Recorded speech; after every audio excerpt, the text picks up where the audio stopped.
ഛത്തീസ്ഗഡിലെ കന്യാസ്ത്രീകളുടെ അറസ്റ്റിന് ശേഷം CPM നേതൃത്വം ഇപ്പോൾ കേരളത്തിലെ ക്രൈസ്തവ സമൂഹത്തിന് നേരെ പ്രത്യക്ഷത്തിൽ ഒരു നിലപാടുമായി രംഗത്തെത്തിയിരിക്കുകയാണ്. ഇപ്പോൾ നമ്മളോടൊപ്പം കത്തോലിക്ക കോൺഗ്രസിന്റെ ഗ്ലോബൽ ഡയറക്ടറായ ഫാദർ ഫിലിപ്പ് കവയിൽ ചേരുന്നുണ്ട്.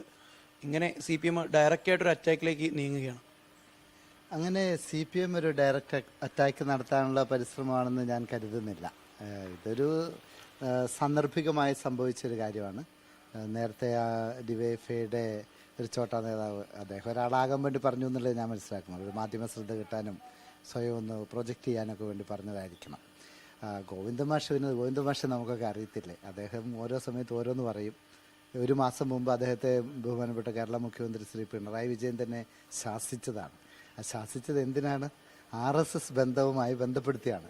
അപ്പോൾ അദ്ദേഹത്തോട് പിണറായി വിജയൻ സാറ് പറഞ്ഞത്, വായിക്ക് തോന്നിയത് കോതയ്ക്ക് പാട്ടെന്ന് പറഞ്ഞ പോലെ മൈക്ക് കാണുമ്പം എന്തും വിളിച്ചു പറയരുത്, അത് ശരിയല്ല എന്ന് പറഞ്ഞ ശാസ്ത്രമാണ്. ആ ഒരു പശ്ചാത്തലം നമുക്കറിയാം. ഗോവിന്ദൻ മാഷ് അതൊരു ആവേശത്തിൽ അങ്ങ് പറഞ്ഞു പോയെന്നുള്ളതല്ലാതെ അത് കരുതി കൂട്ടി ഒരു തിന്മ ഉദ്ദേശിച്ച് പറഞ്ഞാണെന്ന് ഞാൻ കരുതുന്നില്ല. പിന്നെ ഗോവിന്ദൻ മാഷെ പോലെ ഒരു പാർട്ടിയുടെ സംസ്ഥാന സെക്രട്ടറി എന്ന നിലയിൽ അദ്ദേഹം അല്പം കൂടെ ബോധപൂർവം അല്ലെങ്കിൽ മാന്യമായിട്ട് അവധാനപൂർവ്വം ചിന്തിച്ച് വേണമായിരുന്നു സംസാരിക്കാൻ. ഗോവിന്ദച്ചാമി സംസാരിക്കുന്ന പോലെ ഗോവിന്ദൻ മാഷ് സംസാരിച്ചാൽ അത് അരോചകമാണ്. അത് പൊതുജനം കണ്ടുകൊണ്ടിരിക്കുകയാണല്ലോ. ഇതൊക്കെ ഇത്തരത്തിൽ ഏറ്റവും ഉത്തരവാദിത്തപ്പെട്ട ഒരാളുടെ ഭാഗത്ത് നിന്ന് ഇത്തരത്തിലുള്ള ചില പ്രയോഗങ്ങൾ ഉണ്ടാകുന്ന സമയത്ത് ജനങ്ങൾക്ക് അത് തെറ്റായ ഒരു മാതൃകയാണ് നൽകുന്നത്. തീർച്ചയായിട്ടും നമ്മൾ പൊതുസമൂഹത്തിൽ പ്രവർത്തിക്കുന്നവരെപ്പോഴും സുചിന്തിതമായ വാക്കുകളെ പുറത്തു പറയാവും. ആരെയും വ്യക്തിപരമായി അധിക്ഷേപിക്കാതിരിക്കുന്നതാണ് നല്ലത്. പിന്നെ ഇവരെന്താണ് ഉദ്ദേശിക്കുന്നത്, അദ്ദേഹം എന്താണ് പറഞ്ഞത്, അഭിമന്യു പമ്പളാനി പിതാവ് പറഞ്ഞതിൽ എന്താണ് തെറ്റ്? അദ്ദേഹം എല്ലാവർക്കും നന്ദി പറഞ്ഞിട്ടുണ്ട്. അതിലെ ഒരു ഭാഗത്തിന് പറഞ്ഞത് മാത്രം ഇവർക്ക് ഇഷ്ടപ്പെടുന്നില്ല എന്നുകൊണ്ട് അത് പാടില്ല എന്നല്ല. അഭിമന്യു പിതാവ് തന്നെ ഈ തീവ്രവാദ നിലപാടുള്ള ബജറംഗ് ദളിനെയും അതുപോലെയുള്ള തീവ്ര ഹിന്ദുത്വ ഗ്രൂപ്പുകളെയൊക്കെ വളരെ നിശ്ചിതമായിട്ട് എറണാകുളത്തും മറ്റ് സ്ഥലങ്ങളിലുള്ള പ്രക്ഷോഭങ്ങളിൽ നിശ്ചിതമായി വിമർശിച്ച ആളാണ്. അപ്പോൾ അതൊന്നും പരിഗണിക്കാതെ ഈ നന്ദി പറഞ്ഞതിനെ മാത്രം എടുത്ത് പ്രൊജക്റ്റ് ചെയ്യേണ്ട ആവശ്യമില്ലെന്നാണ് എനിക്ക് തോന്നുന്നത്. നന്ദി പറഞ്ഞതൊരു മാന്യതയുടെ ഭാഗമാണ്. അത് ആര് സഹായിച്ചാലും ഒരു നന്ദിയുടെ മനോഭാവം സംസ്കാരമുള്ള ആളുകൾക്കൊക്കെ ഉണ്ടാവും. അതിന് നമുക്ക്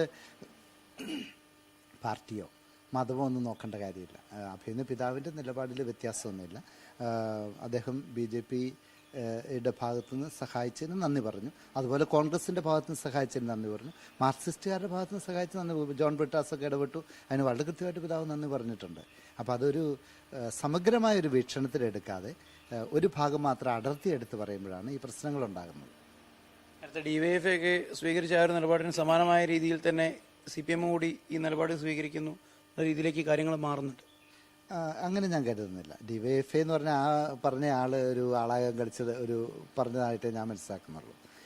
അത് മാത്രമല്ല, ഗോവിന്ദൻ മാഷ് സെക്രട്ടറിയാണ്. പക്ഷേ അദ്ദേഹം ഒരു ഔദ്യോഗികമായിട്ട് ഒരു പത്രക്കുറിപ്പ് എടുത്ത് പാർട്ടിയുടെ നിലപാടായിട്ട് പ്രഖ്യാപിച്ചതല്ലാതെ അതൊരു ആളുകളെ കണ്ടപ്പോൾ മൈക്കിന് മുമ്പ് വെച്ച് അദ്ദേഹം ഒരു ആവേശത്തിൽ ആളുകളെ സന്തോഷിപ്പിക്കാൻ പറഞ്ഞതായിട്ട് ഞങ്ങൾ കരുതുന്നത്. അതിന് അത്രേ വില കൊടുക്കുന്നുള്ളൂ. അല്ലാതെ അല്ലെങ്കിൽ ഒരു ഔദ്യോഗിക പത്രക്കുറിപ്പ് ഇറക്കി പറയട്ടെ, അപ്പം നമുക്ക് അതിന് ഉത്തരം പറയാൻ പറ്റും. സഭയുടെ നിലപാട് ഏതായാലും അതിരൂപത PRO വളരെ വ്യക്തമായ ഭാഷയിൽ എഴുതിയിട്ടുണ്ട്. ഏതായാലും ക്രൈസ്തവ സഭാ നേതൃത്വം ആരുടെയും അടിമത്തത്തിലല്ല. ഒരു കക്ഷി രാഷ്ട്രീയം നമുക്കില്ല. ഒരു പാർട്ടിയുടെയും അടിമകളല്ല ഞങ്ങൾ. ആരുടെയും ഫിക്സഡ് ഡിപ്പോസിറ്റും അല്ല. ഞങ്ങൾക്ക് സ്വതന്ത്രമായ നിലപാടുകളുണ്ട്. എല്ലാവരോടും തുറന്ന് സമീപിക്കാനും നമുക്ക് ചേരാത്ത കാര്യങ്ങളാണ് തുറന്നു പറയാനുള്ള സ്വാതന്ത്ര്യം നമുക്കുണ്ട്. ആ സ്വാതന്ത്ര്യം ആരുടെയും കക്ഷത്തിൽ ഞങ്ങൾ വെക്കുകയല്ല. ആവേശം കൊണ്ട് ഇത്തരത്തിലുള്ള ചില പ്രയോഗങ്ങളും അതുപോലുള്ള അഭിപ്രായ പ്രകടനങ്ങളും പരമാവധി ഒഴിവാക്കണമെന്ന് തന്നെയാണ് സഭയ്ക്കും അതോടൊപ്പം തന്നെ കത്തോലിക്ക കോൺഗ്രസിനും പറയാനുള്ളത്.